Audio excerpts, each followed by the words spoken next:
और बड़ी खबर आ रही है, आपको बता दें कि मशरिक़ वस्ता में बहरान थमने का नाम नहीं ले रहा है। इस बीच ईरान ने एक बार फिर से बहरीन और उर्दुन में ईरान ने ताज़ा हमले किए हैं। जी हां, जॉर्डन और बहरीन में ताज़ा हमले ईरान की तरफ से किए गए हैं, जो बड़ी खबर आ रही है।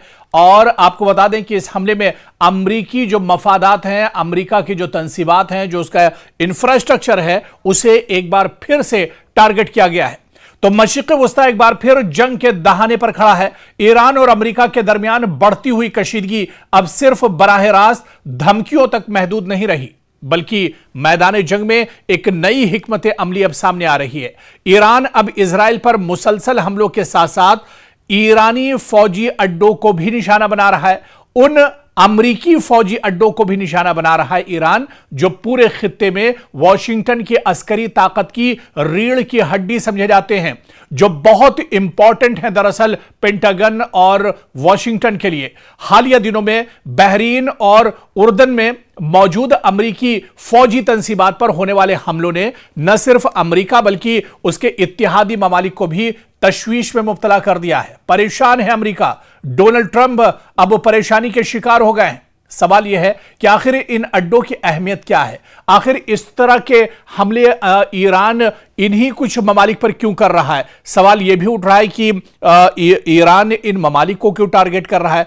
जवाब ईरान का साफ साफ यह है कि दरअसल हम खलीजी ममालिक को या इन ममालिक को अटैक नहीं कर रहे, निशाना नहीं बना रहे, बल्कि इन ममालिक में जो अमेरिका का इंफ्रास्ट्रक्चर है, अमेरिका के जो तंसीबात हैं, अमेरिका के जो एयरबेस हैं, जो उसके फौजी हैं, दरअसल ईरान उनको टारगेट कर रहा है। ईरान ने साफ कर दिया है कि वो आखिर इन ममालिक को निशाना मशरिक़ वस्ता में क्यों बना रहा है। और अगर ये हमले इसी तरह जारी रहे तो आप ये मान लिए कि खित्ते की ताकत का तवाजुन अब दरअसल बिगड़ता हुआ नजर आ रहा है। अब यहां ईरान के हाथ से ये बाजी जाती हुई अब नजर आ रही, फिसलती हुई नजर आ रही है। फौजी जो एक्सपर्ट्स हैं, इनके मुताबिक ईरान की कोशिश यह है कि अमेरिका को एक ही महाज पर लड़ने के बजाय मुख्तलिफ समतों से दबाव बनाया जाए, मुख्तलिफ समतों से उसके ऊपर प्रेशर बिल्डअप किया जाए। इसीलिए ईरान के तवज्जो इन मराकिज पर मरकूज है, जहां से अमेरिका दरअसल अपनी बहरी और फजाई कार्रवाइयां चलाता है, इंटेलिजेंस मालूमात हासिल करता है, अपने इत्तेहादियों को फौजी मदद फराहम करता है, जंगी जहाजों और तैयारों को ईंधन और रसद मुहैया कराता है। यानी हदफ सिर्फ फौजी नहीं बल्कि अमेरिकी लॉजिस्टिक नेटवर्क भी है। और आप देखिए कि बहरीन दरअसल बहुत इंपॉर्टेंट है अमेरिका के लिए। बहरीन में अमेरिका ने बहुत इन्वेस्ट करके रखा है। अमेरिका के बड़े बड़े यहां पर शॉपिंग मॉल्स, अमेरिका का जो एयरबेस है, उसका हवाई अड्डा है, उसके कई हजार फौजी यहां पर मौजूद हैं।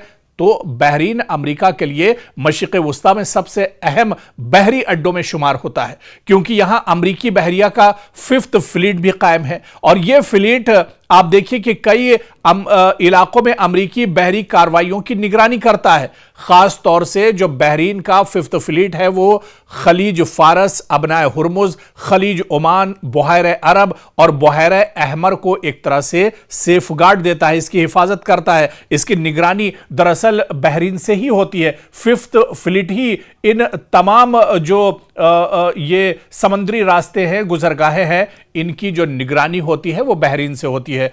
इसी बेड़े के जरिए अमेरिका ईरान के बहरी सरगर्मियों पर नजर रखता है और इजराइल समेत अपने इत्तेहादियों को समुद्री तहफ्फुज़ भी फराहम करता है। इसी वजह से बहरीन पर ईरान के हमला करने की एक बहुत बड़ी स्ट्रेटेजी है। रिपोर्ट्स के मुताबिक ईरान या उसके हिमायत याफ्ता अनासिर ने बहरीन में अमरीकी फौजी तंसीबात को निशाना बनाने की कोशिश की, जिसका मकसद अमरीकी कमांड एंड कंट्रोल सिस्टम पर दरअसल दबाव डालना था। अगर ऐसे हमले कामयाब होते हैं तो इसके नतीजे में आप यह मानकर चलिए कि बहरी कार्रवाइयां मुतासिर हो सकती हैं, इंटेलिजेंस राब्ते कमजोर अमेरिका के पड़ सकते हैं, अमेरिकी बहरी बेड़े की नक्ल हरकत सुस्त पड़ सकती है, खलीज में मौजूद अमेरिकी जंगी जहाजों की सपोर्ट भी मुतासिर हो सकती है। और फिर इसके बाद अगर बात तो उर्दन यानी उर्दन की जाए, जॉर्डन की जाए, यह भी बहुत इंपॉर्टेंट है। यह भी अमेरिका का एक बहुत अहम अड्डा एक तरह से माना जाता है। उर्दन बज़ाहिर जंग का मैदान नजर नहीं आता, लेकिन फौजी एतबार से यह अमेरिका के लिए मशरिक़ वस्ता में या खलीजी ममालिक में इंतहाई अहम मुल्क है अमेरिका के लिए। उर्दन में मौजूद टावर 22, आपने नाम सुना होगा, जब से जंग छिड़ी है टावर 22 का नाम भी सामने आ रहा है। उर्दन में मौजूद अमरीकी टावर 22 अमरीकी फौज का एक बहुत अहम अड्डा है, जहां से सीरिया यानी शाम, इराक और उर्दन की सरहदी पट्टी के करीब वाक़ है और यह अड्डा कई अहम जिम्मेदारियां अंजाम देता है। शाम और इराक में अमरीकी कार्रवाइयों की निगरानी करता है, यानी फजाई निगरानी, air surveillance, intelligence operations, drone missions और इजराइल के दिफाई निजाम की भी यह पूरी तरह से मदद करता है। रिपोर्ट्स के मुताबिक अब ईरान दरअसल इसी टावर 22 पर अटैक कर रहा है और इस पर एक तरह से टारगेट इसे ईरान ने बनाया हुआ है। हालिया हमलों में इस अड्डे के बाद लॉजिस्टिक मराकज और निगरानी के निजाम को नुकसान ईरान ने पहुंचाया है, जबकि मुताद्दद अमरीकी एहलकार जख्मी होने की इत्तलात भी सामने आई हैं। अगरचे नुकसान की मुकम्मल और आजादाना तस्दीक एक तरह से नहीं हुई है, अमेरिका, जैसे कि हम आपको पहले भी बता चुके हैं कि अमेरिका दरअसल इन्हें छुपाने की पूरी कोशिश करता है।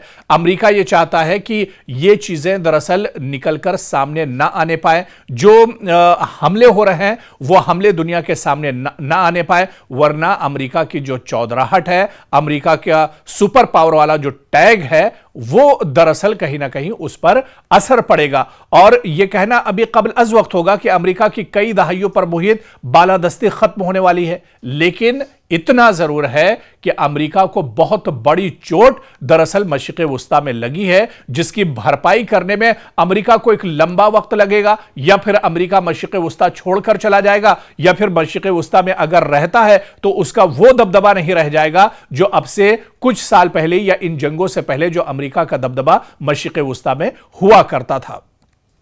क्योंकि मशरिक़ वुस्ता में जारी जंग अब सिर्फ ईरान, अमेरिका और इजराइल के दरमियान फौजी तसादुम तक महदूद नहीं रही, बल्कि इसने दुनिया के दो अहम तरीन बहरी तिजारती रास्तों को भी अपनी लपेट में ले लिया है। एक तरफ अबनाए हुर्मुज में ईरान और अमेरिका की कशीदगी बढ़ रही है, तो दूसरी जानिब यमन के हुसी जो लड़ाके हैं, उन्होंने बुहैरे अहमर और बाबुल मंदब में सऊदी अरब के खिलाफ नई बहरी कार्रवाइयों का आगाज कर दिया है।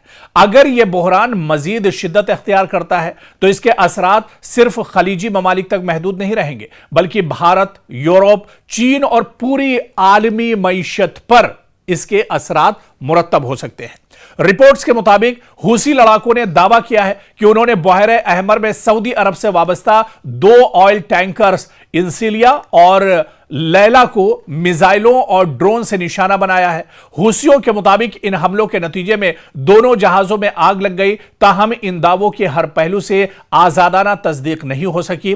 दस्तयाब इत्तलात के मुताबिक सऊदी हुक्काम ने सिर्फ एक जहाज पर हमले और इसमें आग लगने की तस्दीक की है, यानी सऊदी अरब इस बात की तस्दीक करता है कि हमला तो हुआ है, जबकि जो हुसी लड़ाके हैं, हुसी मुजाहिदीन का कहना है कि अमेरिका और उसके इत्तेहादियों के 2 ऑयल टैंकर्स को निशाना बनाया है, जबकि सऊदी अरब का कहना है कि यह हमला हुआ है जिसमें एक ऑयल टैंकर दरअसल तबाह बर्बाद हो गया, उसमें आग लग गई। लेकिन आप देखिए कि बाबुल मुंदब जो है, यह दुनिया के अहम तरीन जो समंदरी रास्ते हैं इनमें शुमार होता है। यह बुहैरे अहमर को खलीज अदन और फिर बहरे हिंद से मिलाता है, जबकि आगे यही रास्ता नहर सुइज के जरिए यूरोप तक पहुंचता है। और फिर आप देखिए कि एशिया से यूरोप जाने वाले कंटेनर जहाज गुजरते हैं, तेल और LNG की बड़ी मिकदार यहां से मुंतकिल होती है। आलमी तिजारत का एक बहुत बड़ा और अहम हिस्सा दरअसल इसे माना जाता है। अगर यह रास्ता गैर महफूज हो जाए तो जहाजों को अफ्रीका के जुनूबी किनारे यानी कैप ऑफ गुड होप से लंबा सफर तय करना पड़ता है, जिससे वक्त, लागत और इंश्योरेंस अखराजात कई गुना बढ़ जाते हैं। अब तक दुनिया की सबसे बड़ी तशवीश दरअसल अबनाए हुर्मुज थी, जहां से खलीजी ममालिक का बेशतर खाम तेल यानी रॉ मटेरियल दुनिया भर में जाता था। लेकिन अब अगर बाबुल जो मुंदब है यह मुसलसल खतरे में रहता है, तो दुनिया के 2 अहम बहरी जो अहम तरीन बहरी रास्ते हैं, यानी एक साथ इन पर दबाव आ जाएगा। बल्कि सादा अल्फाज में यह कहा जाए कि हुर्मुज तेल को खलीज से बाहर निकालने का दरवाजा है और बाबुल मंदब जो है इसी तेल और तिजारती सामान को यूरोप और आलमी मंडियों तक पहुंचाने का अहम रास्ता माना जाता है। और अगर इन दोनों रास्ते अगर ये मुतासिर हों तो पूरी आलमी सप्लाई चेन शदीद दबाव का शिकार हो सकती है। अब आप देखिए कि हूसी लड़ाकों का जो कदम है वो आखिर उन्होंने क्यों उठाया, क्योंकि हूसी तंजीम का कहना है कि यह कार्रवाई अचानक नहीं बल्कि बरसों से जारी इक्तिसादी और बहरी पाबंदियों का रद्द अमल यानी रिएक्शन है। और इनके मुताबिक हुदैदा बंदरगाह पर मामूल की तिजारती सरगर्मियां बहाल नहीं हो सकी, यमन के वसाइल से हासिल होने वाली आमदनी इनके जेर इंतजाम इलाकों तक नहीं पहुंची। इसी के दबाव के जवाब में उन्होंने समंदरी महाज खोलने का फैसला किया है, यानी आलमी मईशत पर इसका सीधा सीधा असर पड़ता नजर आ रहा है। अगर बहरी रास्ते गैर महफूज होते हैं तो जहाजों की इंश्योरेंस महंगी हो जाती है, शिपिंग कंपनियां मुतबादिल रास्ते अख्तियार करती हैं, सफर कई दिन बल्कि कई हफ्तों तवील हो जाता है, तेल गैस और दीगर दरामदी अशिया महंगी हो सकती हैं, आलमी सप्लाई चेन में ताखीर पैदा हो सकती है। इसका असर सिर्फ तेल तक महदूद नहीं रहता बल्कि खुराक, इलेक्ट्रॉनिक्स, गाड़ियां, मशीनरी और दीगर अशिया की कीमतों पर भी सीधे सीधे इसका असर पड़ता है। हिंदुस्तान पर भी इसका असर होगा अगर इस तरह के हालात होंगे। पिछली बार जब मुश्तरका हमला किया था अमेरिका और इजराइल ने ईरान के ऊपर और उस वक्त अबनाए हुर्मुज का रास्ता बंद हुआ था, तब आप देखिए कि किस तरह से ऑयल गैस की किल्लत भारत में हुई थी। तो भारत पर भी इसका असर होगा क्योंकि भारत अपनी तवानाई की जरूरियात का बड़ा हिस्सा खलीजी ममालिक से हासिल करता है। अगर हुर्मुज में कशीदगी बढ़ी या बाबुल मंदब में बहरी नक्ल हमल मुतासिर हुई तो भारत को महंगा खाम तेल खरीदना पड़ सकता है, शिपिंग लागत में इजाफा बर्दाश्त करना होगा, दरामदात और बरामदात महंगी हो सकती हैं, महंगाई और सनती लागत में इजाफा हो सकता है। और आप देखिए कि इसी वजह से इन दिनों जैसे जैसे ये जंग आगे बढ़ रही है, मशरिक़ वुस्ता में हलचल जैसे जैसे बढ़ रही है, ईरान जैसे जैसे पूरे खलीजी ममालिक को टारगेट कर रहा है, तो अमेरिका और यूरोप दरअसल परेशान है। अमेरिका पहले ही हुर्मुज और बहर अहमर दोनों में अपनी बहरी मौजूदगी बरकरार रखे हुए है। अगर एक ही वक्त में ईरान के साथ कशीदगी बरकरार रही और हूसियों के हमले भी अगर बढ़ गए तो अमेरिकी बहरिया पर गैर मामूली दबाव पड़ सकता है। इधर यूरोप के लिए भी खतरा कम नहीं है क्योंकि नहर सुइज के जरिए एशिया और यूरोप के दरमियान होने वाली तिजारत बाबुल मंदब पर मुनहसिर है। अगर यह रास्ता मुतासिर होता है तो फिर यूरोप को सप्लाई चेन में रुकावट, तवानाई के बहरान और महंगाई का सामना एक तरह से करना पड़ सकता है। यानी एक तरह से जो परेशानियां हैं वो पूरी दुनिया के लिए बढ़ सकती हैं और यह कहा जाए कि इस जंग का जो असर है वो सिर्फ मशरिक़ वुस्ता तक, खलीजी ममालिक तक या ईरान, इजराइल और अमेरिका तक महदूद नहीं है, बल्कि अब इस जंग का असर जो चीजें हमने आपको डिटेल में बताई, चाहे वो अबनाए हुर्मुज की इंपॉर्टेंस हो, चाहे वो बाबुल मंदब की इंपॉर्टेंस हो, बहर अहमर की अहमियत हो, इन सब को मिलाकर आप देखिए कि अब ये जंग, इस जंग का असर दरअसल पूरी दुनिया पर पड़ता हुआ नजर आ रहा है और पूरी दुनिया अब दरअसल परेशान है। और शायद यही वजह है कि आप देखिए कि अमेरिकी सदर डोनाल्ड ट्रंप ने अपना डर भी जाहिर किया है। अब वो खुद इस जंग को, जैसे जैसे जंग लंबी होती जा रही है, तवील होती जा रही है, बढ़ते जा रहे हैं, इसमें इसके दिन गुजरते जा रहे हैं, अमेरिकी सदर डोनाल्ड ट्रंप की सांसें फूल रही हैं।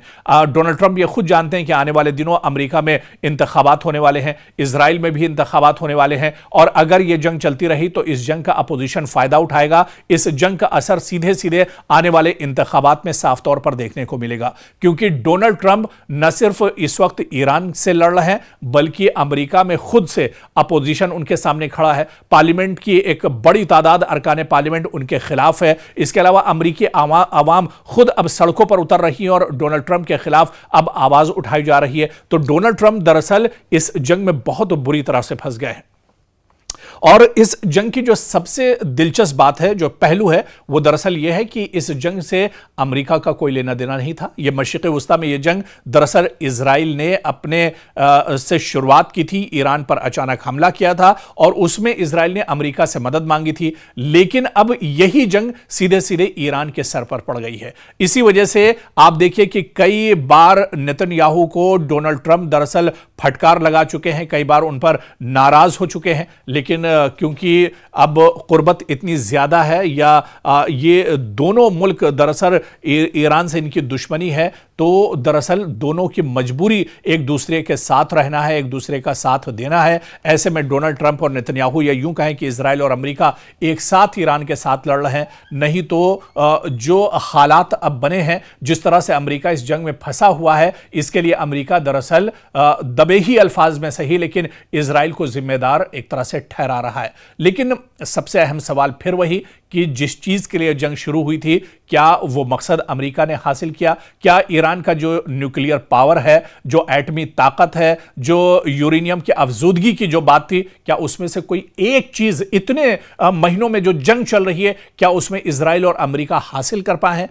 बस ये कि जो मासूम है उनका कत्लेआम हो रहा है, जो इंफ्रास्ट्रक्चर है आम लोगों के जो काम आता है ईरान के अंदर, उस पर लगातार हमले किए जा रहे हैं। आप देखिए कि मदरसे, स्कूल, मसाजिद और दरगाहों को नुकसान पहुंचाया जा रहा है, उन्हें टारगेट किया जा रहा है, स्कूली बच्चों का कत्लेआम किया जा रहा है, बमबारी हो रही है, इंसानियत का ये कह लीजिए कि कत्लेआम किया जा रहा है। तो ऐसे में एक तरफ ये कहा जाए कि जिस मकसद के लिए जंग शुरू हुई थी, उस मकसद को लेकर 1% कामयाबी दरअसल अमेरिका और इजराइल को नहीं मिली है। या डोनाल्ड ट्रंप का जो पहले नारा था कि ईरान को खत्म कर देंगे और ईरान का जो न्यूक्लियर प्लान जो उसका है, जो उसका जो सबसे बड़ा प्रोजेक्ट है जिसके लिए जंग शुरू हुई है, उसे एक तरह से तबाह बर्बाद कर देंगे और दुनिया एक तरह से सेफ हो जाएगी। लेकिन इतनी दिनों के जंग के बाद आज भी अमेरिका के हाथ खाली हैं। डोनाल्ड ट्रंप आज भी दरअसल खिसियानी बिल्ली की तरह से मीडिया के सामने आते हैं, बयान देते हैं और चले जाते हैं, लेकिन नतीजा फिर वही 0 का 0 यानी 0 ही एक तरह से रह जाता है।